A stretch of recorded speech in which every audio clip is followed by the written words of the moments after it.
Welcome to Module 3 of your Delphin World course entitled Consciousness, Creativity, and Contribution. As I have said in the previous videos, it is what you do in the world, your contributions that produce your success. But your success actually begins as an ideal you have created in your imagination. Your success begins as a concept in your mind before it shows up as an actuality in your life. Conceptualization and idealization are aspects of your creativity. They take place in your imagination. Your imagination is the creative workshop in which you construct your future. In the previous two modules, I emphasized the need to make a paradigm shift in the way we think about consciousness. 300 years ago, a similar paradigm shift occurred that fundamentally transformed the way you conceive of yourself and your relationship to your world. In today's world, when I say the word creativity, most people automatically think of it as a human quality or characteristic. But this was not always the case.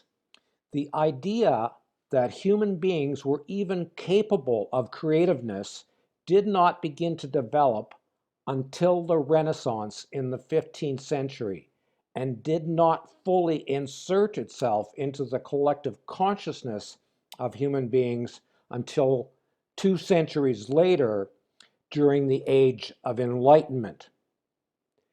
As difficult as it may be to believe in today's world, prior to the 1600s, human beings were seen to be capable of fashioning something or making something, but acts of creation were reserved for deities. Gods or goddesses could create. Humans could not. Humans could fashion things, but not create things.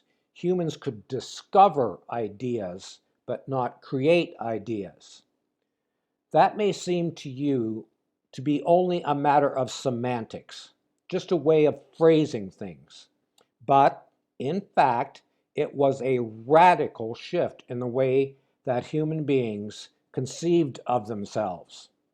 It was an even bigger transformation in thinking than the paradigm shift from the belief in the Earth as being the center of the universe to the Copernican idea of Earth being part of a solar system with the sun at the center. Prior to this shift in the way that humans conceived of themselves, it was thought that humans could only act within a world that had been created. And then, during the European Enlightenment in the 1700s, came the recognition or shift in thinking that humans could act upon the world. That was the beginning of the recognition that we could, as a species and as individuals, transform ourselves from being mere creatures to becoming creators as well. And while you ponder the idea that human beings did not even consider themselves to be capable of acts of creation until just 300 years ago, allow me to say something just as stunning. The word creativity did not even exist 100 years ago. In 1927, a guy by the name of Alfred North Whitehead coined the word creativity. It was first written and published in his book, Process and Reality. Prior to this, the only word we had to describe the function of being creative was creativeness. But creativeness is not the same thing as creativity. Again, you might think that this is simply a matter of semantics, using different words to say the same thing. But it is not. Words are not just the tools we use to communicate the ideas we think about. The words we use actually play a major role in how we think. And you can see that clearly when you look. The word creativity is used everywhere these days and is universally thought to be a human quality. That one word changed the way we think. It changed how we think about ourselves. So let's make the distinction so that you can see how important it is in the way that we conceptualize ourselves. Creativeness is a state of being, whereas creativity is an ability or inherent quality. If I am happy or sad, that is a state of being. However, I have the ability to choose to be either happy or sad. That power of choice is an inherent human quality. Likewise, I have the built-in inherent quality of creativity. The choice to utilize that ability determines my creativeness. I cannot do something creative unless I am inherently creative. I can choose to be creative in this moment, to be exhibiting creativeness. That is a state of being. But my ability to be creative is an inherent part of what it means to be human. I cannot be creative or be in a state of creativeness unless creativity is in my nature, is a part of who I am, is an inherent quality of being human. In other words, I cannot do something creative unless I am inherently creative. Now think about this. It would not even have been possible for me to communicate that thought prior to the Age of Enlightenment 3 centuries ago and prior to the introduction of the word creativity by Whitehead into the human lexicon almost a century ago. Additionally, if anyone back in the 15th century had attempted to explain the concept of human creativity to his fellows, he would probably have been burnt at the stake for heresy.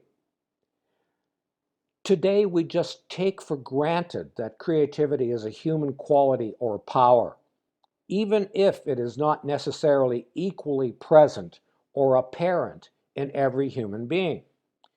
We accept as fact that creativity is a product of human imagination and intellect. That is our current paradigm. When we look at Michelangelo's work, the statue of David, or the painting on the ceiling of the Sistine Chapel, we stand in awe of his creativity. But back then, in the early 16th century, when he produced these great works, in the paradigm of those days, Michelangelo was not seen to be endowed with creativity, and nor was anyone else. In the minds of the people back then, Michelangelo was not creative. He was merely clever. He was seen as someone who had certain talents and had developed certain skills to use those talents to fashion something. He did not create the statue of David. He simply fashioned it out of marble. In the minds of the people back then, God may have, as depicted in Michelangelo's painting on the Sistine Chapel ceiling, created man in his own image, but he did not endow him with the power of creativity. By the time William Blake came along to write, to see the world in a grain of sand and a heaven in a wildflower, to hold infinity in the palm of your hand and eternity in an hour, and to create these two paintings that you are looking at, creativity was widely accepted as a human trait. But God did not change his mind 300 years ago and decide to endow human beings with creativity. Human beings changed their own minds and decided to accept that they were endowed with the ability to be creative. And then, 200 years after that, Whitehead came along to coin the word creativity as a way to assign that quality as an inherent aspect of being human. Of course, creativity had been a human ability long before we decided that it was an essential and integral part of being human. But the shift in seeing ourselves as being creators as well as creatures is a recent and radical shift of perspective. Human beings have been capable of acts of creation since before the dawn of human civilization, even if we did not have a word for it. 40,000 years ago, when the Australian Aboriginals painted these images, they were exhibiting creativity. Even though the father of modern philosophy, Plato, thought that painters were simply making imitations. Plato was even incapable of assigning creativity to his own ideas. In his own mind, he was not even creating anything in his own writings. He was merely making note of what he had discovered. And when these paintings were created 35,000 years ago in the Chauvet cave in southern France, creativity was evident. It is not just the imagery that is exemplary of creativity, it is the ideas, the thoughts that impelled those ancient painters that are evidence of human creativity. More fundamental than the paintings themselves, the very impulse to make these paintings is indicative of creativity. The idea to make a representation of the world is evidence of creativity being an inherent aspect of those ancient humans. Okay, so while the philosophical concept of human creativity is relatively new, it is obvious to us today that creativity has always been a human quality. What is of critical importance is that now we have recognized ourselves as having the attribute of creativity, so we can now have the ability to become conscious creators rather than merely responding to unconscious and unnamed urges to produce images that represent our world and our place in it. And now that we recognize that creativity is a product of imagination that can be understood and intentionally developed and applied in order to produce the idealizations of the imagination in the material world, we can actively, intentionally, and purposefully shape our future, both as individuals and as a species. Okay. So we know that creativity takes place in the human imagination, and we know that everything that human beings have ever invented or brought into being first began as a construct in imagination. So it becomes obvious that if you desire to create success for yourself, it must first take place in your imagination. Following upon the use of your imagination to conceive and believe in the ideals you choose, you then get to engage that other human attribute, the will, to enact what you have imagined. You get to do the doing, to make the contribution. And it is all a contribution. Whether you recognize it or not, everything you do has an effect. It can be a beneficial or a detrimental effect, but there is always an effect. The expression of your will to enact whatever you imagine will invariably produce an effect. You are creative, even when you are not consciously attempting to be so. So that realization, that paradigm shift of learning to see ourselves as being creative has worked its way into our collective consciousness over the last 300 years. And we now recognize that we have the ability to intentionally create things or circumstances, that we can act upon our world in whatever way we can imagine, instead of just acting within our world according to some arbitrary or assigned rules and limitations. And if you look at all the advancements that have taken place in human society since that paradigm shift, you can readily see the impact that realization has had. The entire industrial revolution, the entire industrial revolution has taken place after that realization. The incredibly transformative information age came into being since that realization. In the course of the last 300 years, since we decided to accept that we are creative creatures, we have gone from sailing ships to spaceships.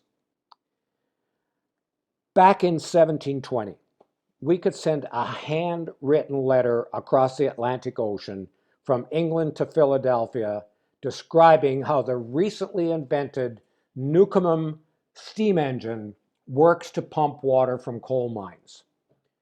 Today, in 2020, we can email instructions from NASA's Houston Control Center directly to a 3D printer on the International Space Station so that it can print a tool needed there to perform maintenance on the solar panels that supply power to the station. All of that and so much more has been created, first in the imagination of human beings, and then in the external world of event and circumstance, since we assigned ourselves the attributes of creativity. Human society has advanced exponentially more in the last 300 years than it did in the previous 3,000 or even 30,000 years. And all of these incredible advances have taken place because human beings changed their minds and adopted a new paradigm, accepting the freedom and the responsibility for having the attribute of creativity. And just as our collective recognition of the human attribute of creativity has produced previously unimagined levels of abundance and well-being, your own recognition of your own creative ability will empower you to create for yourself a life of meaning, purpose, contribution, abundance, and personal success. Your success is created in your imagination. Imagination is the creative workshop in which you design your future. That which you hold in imagination is a preview of life's coming attractions. Each of us has the ability to intentionally use our imagination to shape our destiny. You can imagine lack, limitation, and scarcity, or you can imagine abundance, potential, and prosperity. In the previous module, I said that my desire is to provide the inspiration that will create the motivation that will impel you to take action in order to manifest your success. The specific aspects of your imagination that you can use to create your success are conceptualization, idealization, and visualization. And we are going to look at each one of these elements in a few moments. But first, I want to draw your attention to a particular NASA-sponsored study about creativity. The term rocket scientist has become a euphemism for someone who is bright and creative. Over the years since its inception in 1958, NASA has devised many ways of testing the creative intelligence of their astronauts, engineers, and rocket scientists. Back in 1968, one such test was designed by Dr. Beth Jarman and Professor George Land at the request of NASA. It was considered to be highly successful at selecting the creative genius level types of people that NASA wanted to be a part of their teams. Sometime later, Doctors Land and Jarman subsequently decided to apply this same test to 1,600 5-year-old children. 1,600 5-year-old children, same test. They found that 98% of those 5-year-olds tested at the genius level of creativity. 5 years later, they retested these same 1,600 kids at the age of 10 and discovered that now only 30% tested at the genius level creativity. And again, 5 years later, 10 years after their initial tests, they retested these same kids at 15 years of age to find out that now only 12% tested at genius level creativity. And even more shocking, a test of random sampling of adults showed that only 2% came back with results, placing them into the genius level of creativity. Exactly the same test. 98% of 5-year-olds aced it, and only 2% of adults could manage to get the same result. And it turns out that this is not a unique result.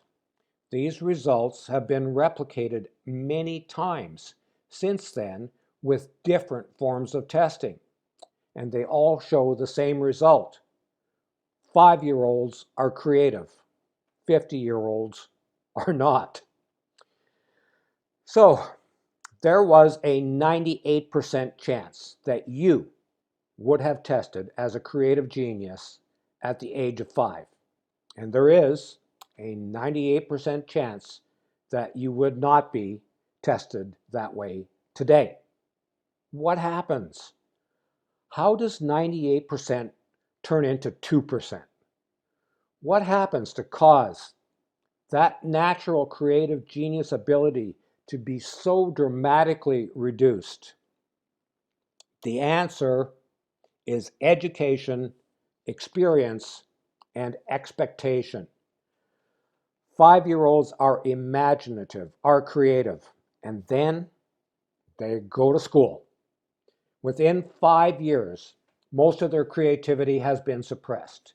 They are taught to color within the lines, to stop daydreaming, and to pay attention to a system, to stop living in their imagination, and to accept rules, restrictions, and limitations of behavior, thought, and expectations. By the time they are 15, and that rebellious teenager shows up as a last desperate attempt to retain individuality, their inborn creativity is buried under layers of behavioral programming. A few years later, after being molded into the adult who lives within the boundaries they've been taught to expect, they show up at some strategic planning class organized by the human resources department of their company and are told that they have to learn to think outside the box. No, no, no, no, no. Color within the lines. screams their programmed subconscious self-talk. But here is the good news.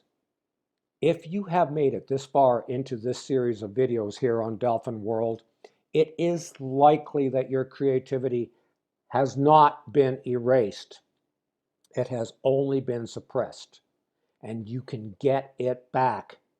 And in the next module, we will explore how to do that. But first, to conclude this module, I will now, as I said a few moments ago, return to the specific aspects of your imagination that you use in the creative process. And they are, again, conceptualization, idealization, and visualization. Conceptualization is the ability to come up with an idea. Sometimes that occurs through a sudden flash of insight, that eureka moment of inspiration, and sometimes it comes as a result of intentional thought, the rational result of examining a problem and looking for a solution. So ideas can emerge spontaneously or as a result of a purposeful thought process. For example, historians often describe the wheel as the most important invention of all time. For thousands of years prior to the invention of the wheel, people used sledges or dredges to haul loads. Along the way, someone realized that putting logs under the dredges made them easier to pull. And then some guy, probably sick and tired of stopping to move the back log to the front, thought to himself, this would be a lot easier if we did not have to keep stopping to move those damn logs. And so, around 6,500 years ago, some Sumerian invented the wheel and transformed transportation and human civilization. That was an example of the second kind of conceptualization, intentionally coming up with an idea to solve a problem. But life would have been a lot easier, a lot faster if that guy who invented the wheel had just checked in with his wife. More than 500 years before the wheel was used for transportation, it was being used to make pottery. There is no doubt in my mind that it was a woman who first fashioned a clay pot to carry and store things. And then, sometime later, another woman who, in a flash of insight, realized that spinning that lump of clay on a wheel would make it easier to fashion it into not just a usable vessel for storage, but an aesthetically pleasing and useful object. That was the first kind of conceptualization, that eureka moment, that sudden flash of insight. Bottom line, inspired women were using wheels with axles to make pottery at least half a millennium before men used logical thinking to come up with the idea to use wheels with axles to transport loads.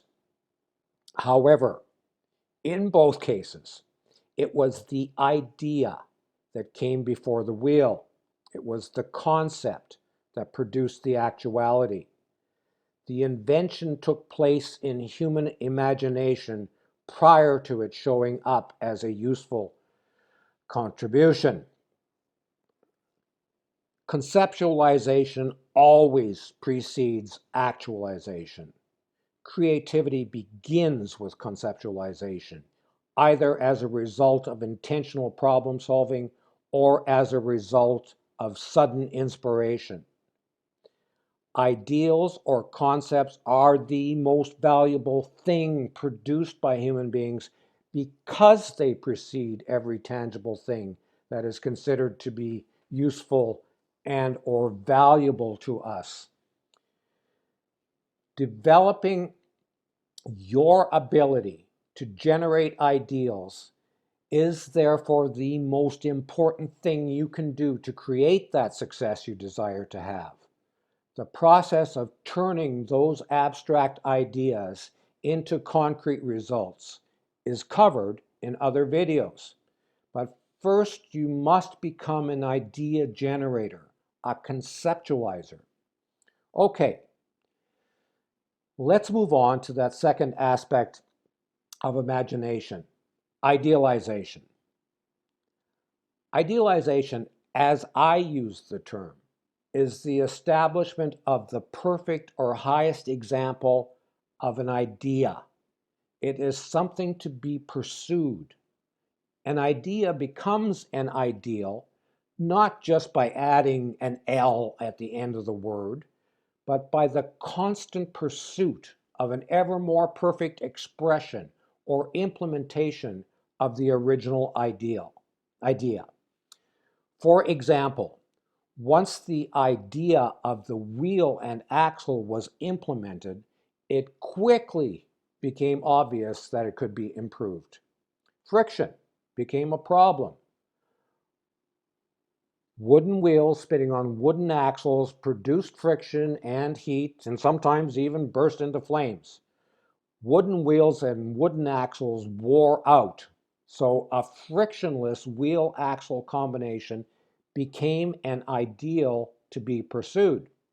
Some bright guy decided that adding grease, animal fat, was a good idea to reduce friction, so grease was added.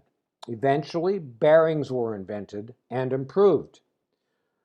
Solid wheels were too heavy, so spokes were invented. Heavy loads hauled across bumpy terrain broke axles and wheels, so springs and shock absorbers were invented. As a consequence, the wheels on modern vehicles are substantially more efficient than the original. And yet, people are still working on improving the wheel. The ideal of the perfect wheel is still being pursued. So an ideal is something to be pursued, and in the pursuit, we discover not just the enhancement of an idea, but the necessary enhancement of our own abilities and thought processes in the pursuit of that ideal. Ideals are like guiding lights that lead us onward, providing direction. We become more in the pursuit of the ever more perfect version of what we desire to have as a manifest result. It is this aspiration for the better version, the enhanced construct, the ideal expression of an idea or concept that drives artists like Michelangelo, musicians like Beethoven, entrepreneurs like Steve Jobs, athletes like Roger Federer, and leaders like Martin Luther King, whose "I have a dream" speech is a prime example of idealization. It is the quest to produce the highest and best example of a thing or condition that impels individuals to become more, to self-actualize. Using your imagination to create the idealization of your concept of success is what will motivate you to become what you need to be in order to enact what needs to be done in order to have the success you desire to have and to enjoy. Okay, and now let's explore that third important aspect of imagination, visualization. Obviously, the word visualization is related to the word vision. So in order to talk about visualization and understand how it works, we must first talk about vision. Now, some of you might find the next little bit of technical information either boring or unrelated to your success, but I assure you that it is vitally important to understand in order to see how you create your reality picture. Now, most of us tend to think of eyes as seeing something, but our eyes do not actually see any more than a camera lens sees. Eyes are sensors that transmit a certain limited percentage of the electromagnetic spectrum via the optical nerve through the thalamus to the visual cortex.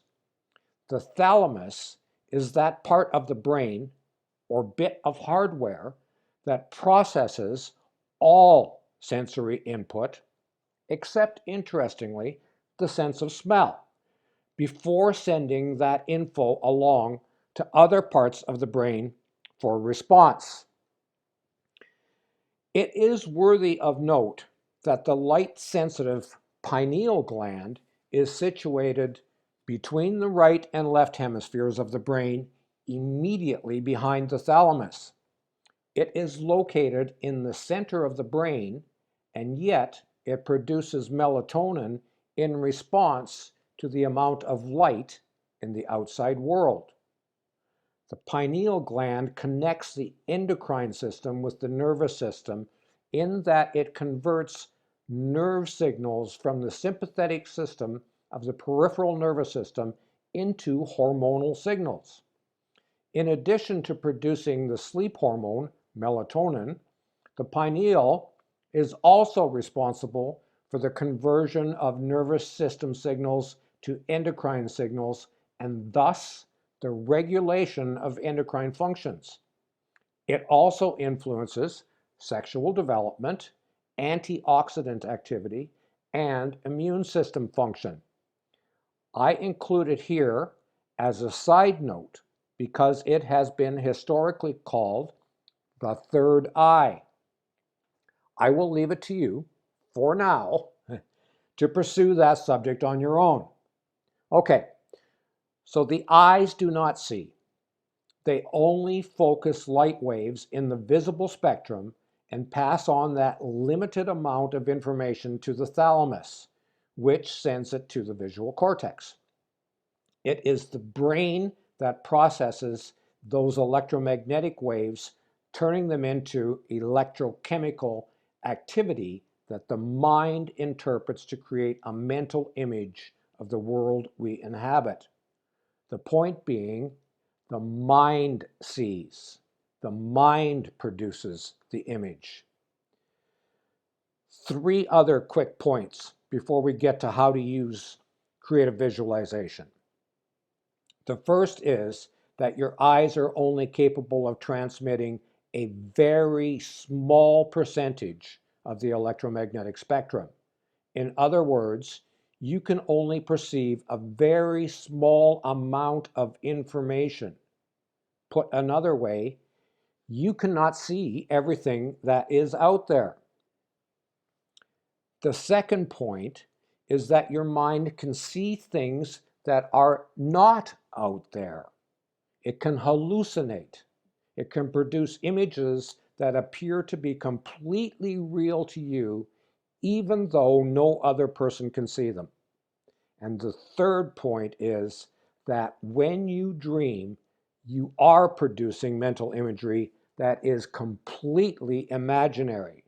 Your mind is creating images with no input from your eyes. Okay, so let's have a little fun, a little exercise in guided imagery. And for this, I ask you to pay close attention to what I say. Take a deep breath and relax. Again, take a nice, long, slow, deep breath. And as you let it out, allow yourself to become relaxed and focused. Follow along with me in your imagination. Pretend you are in your kitchen and go to the fridge and pull out a lime. Squeeze it in your hand. Now take and place that lime on the countertop. Put your hand on top of the lime and with some pressure, roll it around under your hand. The oils in the skin of the lime are released, and you can feel them on the palm of your hand. The lime gets softer as the juices inside are released from the fibers. Roll it around a little bit more. Okay, that's enough. Now take a sharp knife from the cupboard drawer and cut the lime in half, and then into quarters. You can see the lime juice running as you cut the lime.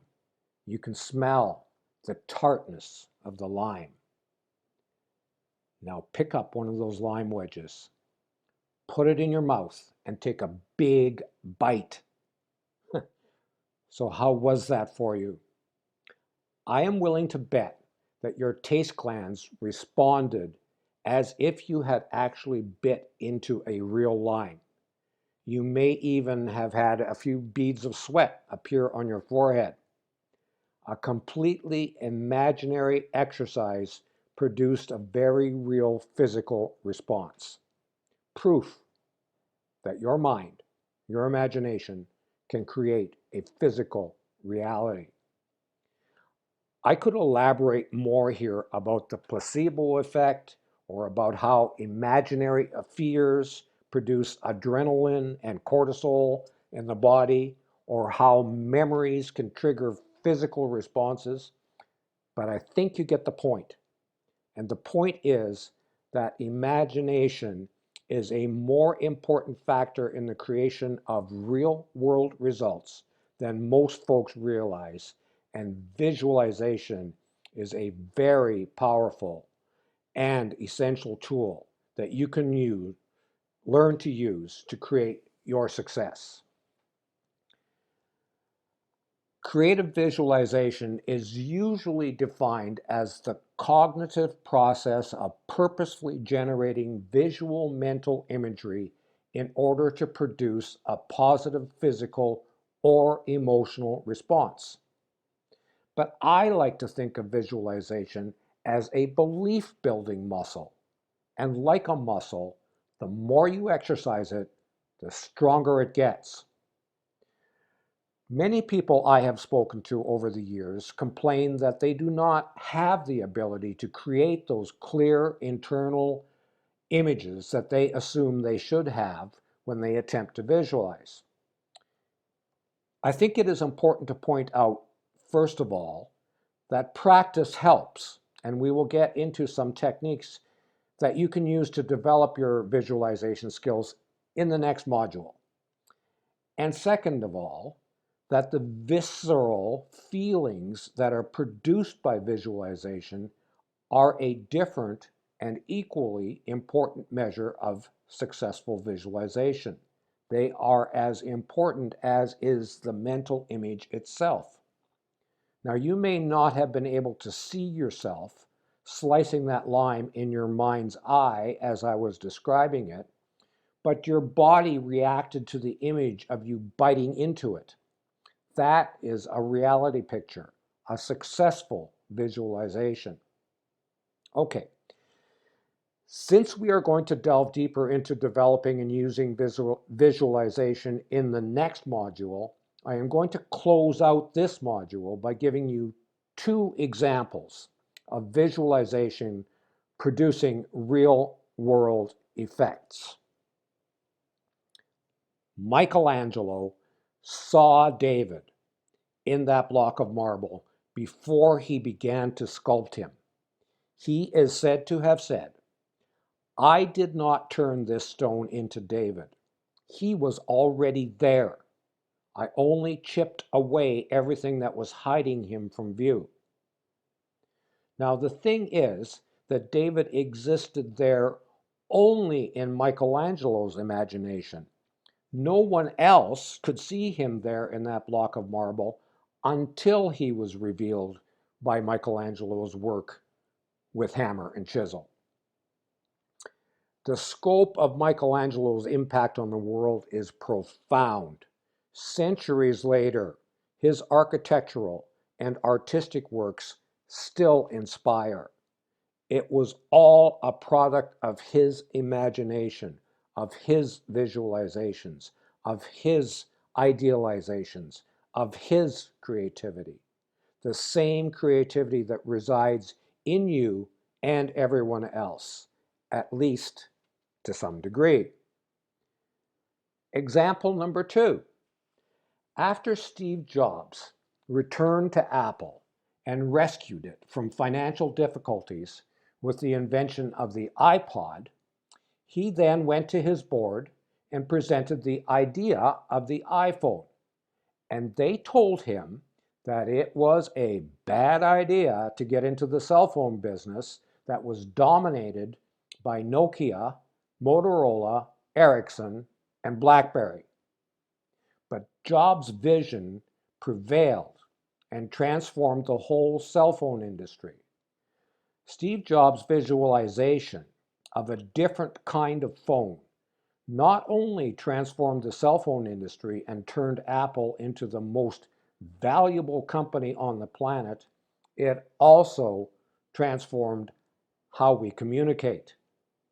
The imagination of Jobs transformed our world, and his creative visualization skills not only added details to his conceptualizations and idealizations, but gave him the belief to pursue the concepts and ideals generated in his imagination, even in the face of the naysayers on Apple's board of directors.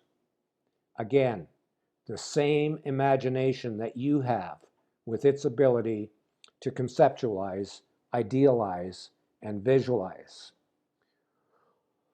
All right, that is enough for this session.